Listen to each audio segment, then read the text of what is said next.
Welcome into Outkick the Show. I am your fearless leader, Clay Travis, and I am still attempting to recover from the U.S. men's game on Saturday. I had the U.S. men to win outright over Trinidad and Tobago 5-0.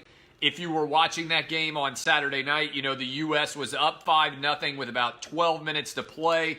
They had completely won everything, and then they got a Chester in for a scoring goal with 10 seconds to play in that game. I'm still not recovered. It cost me a 21-1 payout. Just absolutely crushing in all respects for me when it comes to gambling. We only have one more full week of Lock It In, 5 more shows. I'm going to be out in LA next week. Not sure what it'll mean for Outkick the Show yet. But I will be doing the show live in LA to finish off season 1. TV show will be back for season 2. A lot of puffiness, by the way, in the hair. I just finished doing a new Wins and Losses podcast with Paul Feinbaum. So that'll be up later this week. I think you guys are going to be able to really enjoy that. And it'll be up later this week. But I had a headset in right after I got back from the gym. Tough life for me, knocking out that interview, but I think you guys are going to enjoy it. Several different things to hit here. No Lock It In this week. I'm the governor of Outkick. I'll get to that in a sec. U.S. women survive. 2 penalty kicks awarded. The second one, insanely fortunate. All right, if you were just watching the U.S. women play against Spain, we got the break.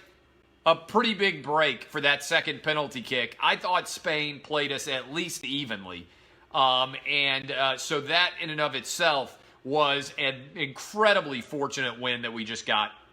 I got to tell you that I didn't think we deserved it. I think we should be in extra time right now, tied up at 1-1. Spain got an actual goal. We scored on 2 penalty kicks, which is great. But you can't rely on penalty kicks. Friday we'll be playing against France. Now, you guys know I pay attention to ratings. Numbers are going to be massive for this. Americans like a winner. The ratings are up 25% so far compared to in 2015. Every 4 years, soccer grows a little bit more. This is pretty substantial in terms of the overall number of people that will be watching. Friday to go into the Final Four of the Women's World Cup will be massive. May well decide who wins the Women's World Cup because Spain has been outstanding throughout. So I am intrigued to see exactly how this is going to shake out. But in the meantime, we talk a lot about officiating errors and mishaps that go against us. We got one 100% in our favor here. U.S. women did not deserve that second goal, second penalty kick try. And I would say this as well.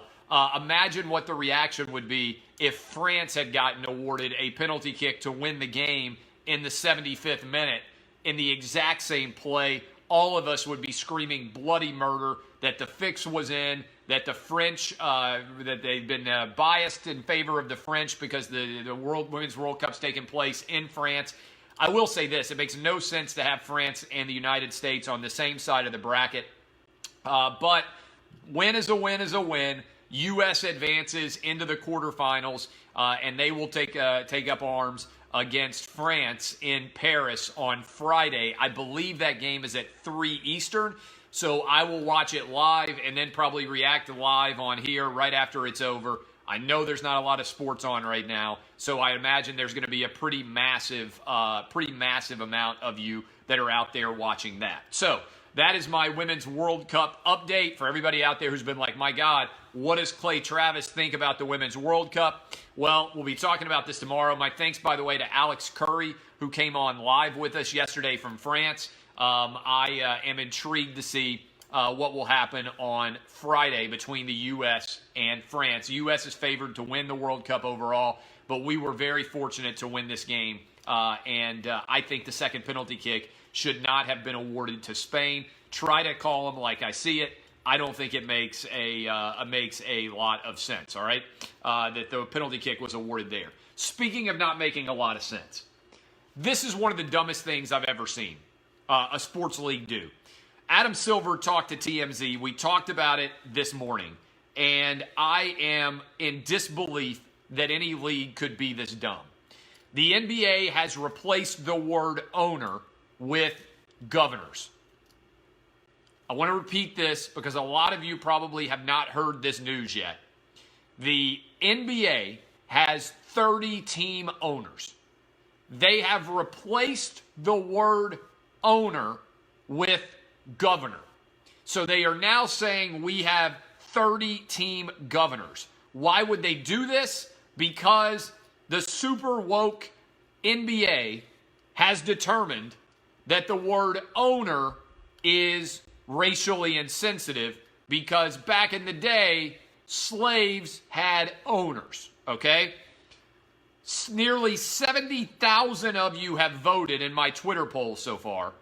91% of you do not agree with the NBA decision to replace the word owner with governor because the word owner is racially insensitive.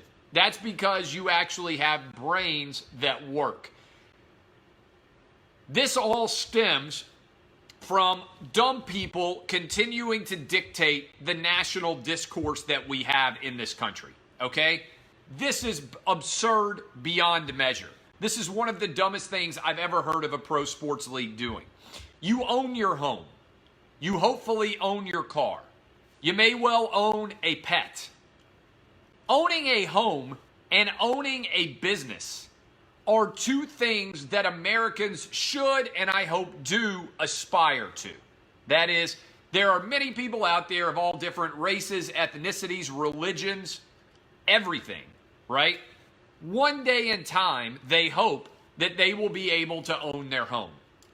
They also hope that one day, many people do, they will have a small business, they will own that small business, and one day that small business might turn into a large business. Regardless, ownership is sought after in a capitalistic society because it denotes accomplishment. It's an aspirational achievement. It's a goal.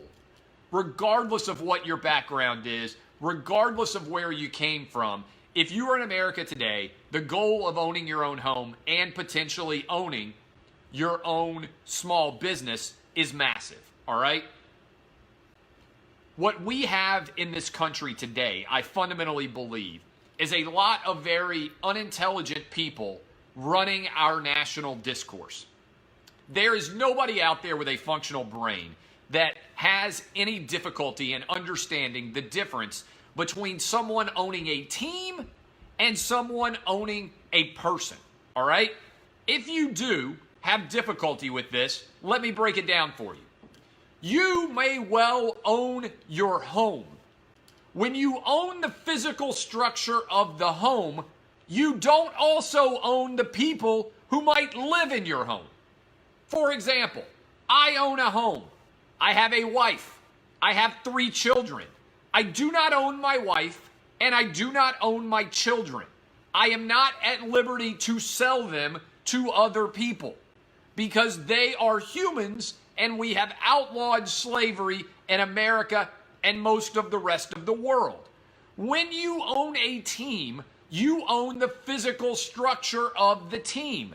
You are signing players to contracts to play a sport for you. If those players choose to no longer play the sport, then they may leave and take employment doing other things. You are not obligated to make millions of dollars to play basketball in the NBA. The owner does not actually own you physically. They have contracted to pay you a substantial sum in order for you to labor for them. If you do not understand the difference between that and slavery, let me put it to you this way. Kawhi Leonard just opted out of his contract to become an unrestricted free agent. Back in the day, slaves did not opt out of slavery to sign multi-million-dollar contracts to go work on other plantations. Unless I have totally missed that chapter of history, slaves did not decide who employed them, and they didn't have the ability to choose any profession that they wanted, and they were not paid millions of dollars guaranteed in order to work as slaves. Moreover, this idea that the word owner is only connected to slavery is indicative of a woeful lack of historical knowledge in this country. The concept of ownership has existed throughout pretty much any kind of Judeo-Christian society. Since the advent of Western civilization, we have been able to buy land. We have been able to buy property. We do not have the ability to buy people, all right? So the inability to understand the difference between a team owner and the owner of a person during slavery is indicative of massive amounts of stupidity that literally boggles my brain that anybody could be this dumb. As if that were not enough, we have replaced the word owner with the word governor, which to me is actually more racist, all right? First of all, it doesn't make sense. Governor and owner are not synonyms, okay? They don't mean the same thing, therefore replacing one word with another, it doesn't make sense. This is not like we've taken the word big and we've replaced it with large, right? We have taken one word owner and we have replaced it with another word governor, which doesn't in any way mean the same thing, which is why this is so stupid. One of many reasons. But in living history, there is probably not a single person who is listening to this right now that has ever in their life or watching it known a slave. That's because slavery has not existed in the United States since 1863 when Abraham Lincoln signed the Emancipation Proclamation. Actually, he signed it the day after the Battle of Antietam, but it went into effect on January 1, 1863. That means that we had slavery in the United States for 80 years, from 1783 until 1863. All slavery that occurred before 1783 would have been a function of the British colonies, and Britain was the country that was permitting slavery to exist. The United States legally allowed slavery for 80 years. It has now been over 150 years since slavery was ended by Abraham Lincoln, okay? Since Abraham Lincoln ended slavery, we have had over 150 years. During that 150 years, do you know who the most racist people in America have oftentimes been? Governors! If you actually study American history, some of the most racist people that have ever existed in American life, and certainly in the modern memory of American life, are Southern governors.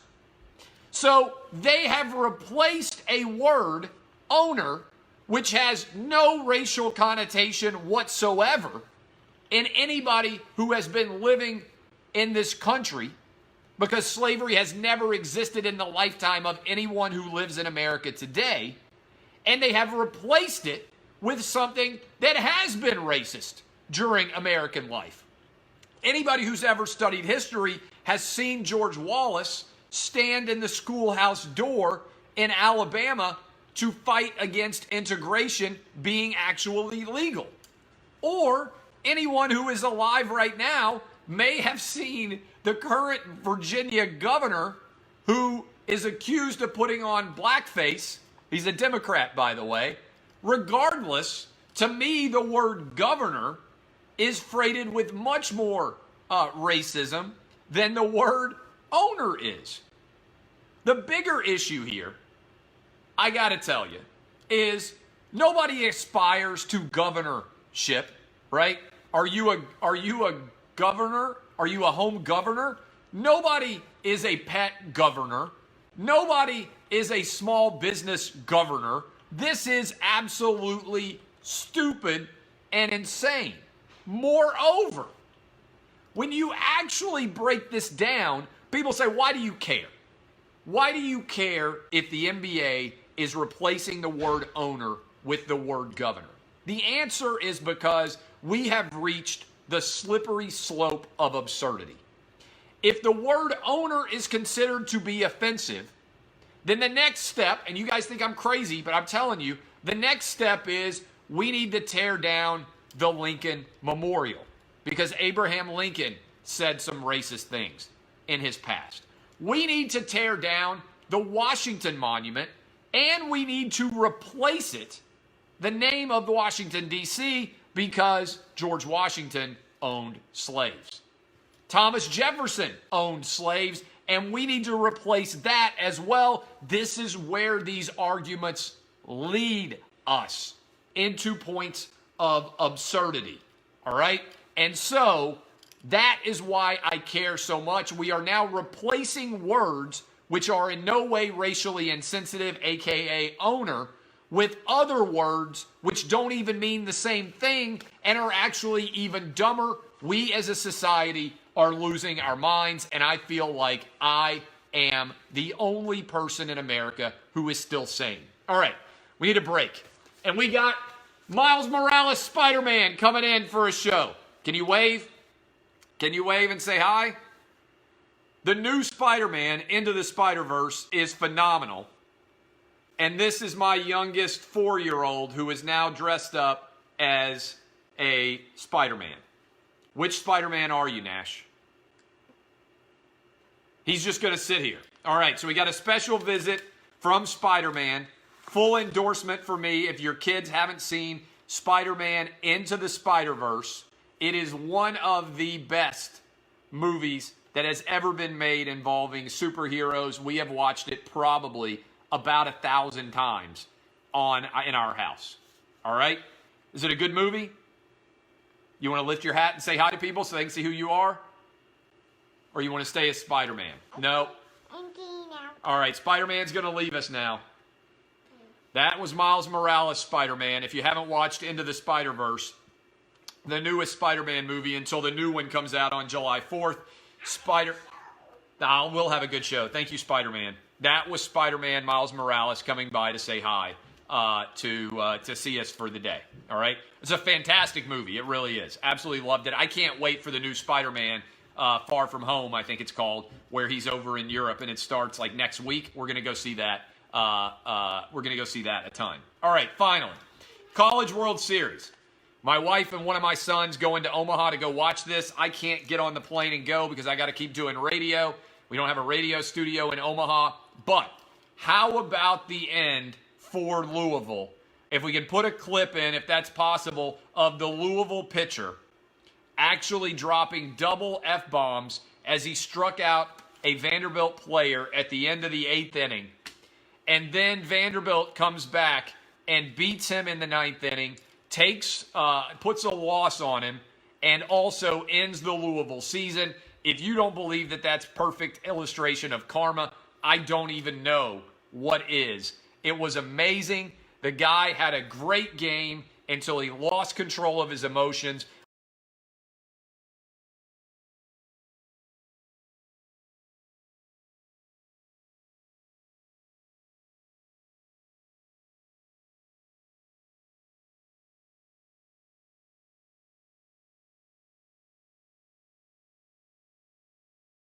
Immediately dropped double F-bombs as he struck out a Vanderbilt player. We had Tim Corbin on the show this morning, Vanderbilt baseball coach. You can go listen to that on the podcast. But boom, I couldn't believe how much things shifted. Boom, just like that. The minute that he did it, Vanderbilt came back, beat Louisville, advances now into the College World Series. Vandy governored that pitcher. That's a great line. Vandy governored that pitcher, and now Vanderbilt will be playing against Michigan.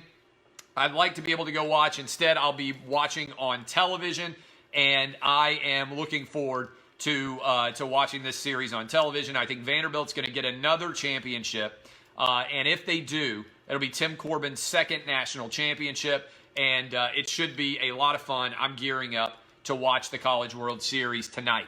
So, I appreciate all of you. Good question. Why wasn't he ejected immediately? I have no idea. I've never seen that happen before. I've never seen a pitcher in a baseball game drop double F-bombs like that. Pretty unbelievable to see that happen. But anyway, I hope all of you aspire to one day be home governors. I hope you treat your pets well since you're all pet governors. And I hope one day that many of you can live the dream that I have, owning Outkick and being a small business governor. That is what I am dreaming of one day as well. All right, love all of you. I'm headed out to go get some work done with the boys. No lock it in today. No lock it in all weekend long. We'll have the radio show. I'll be doing Outkick the Show.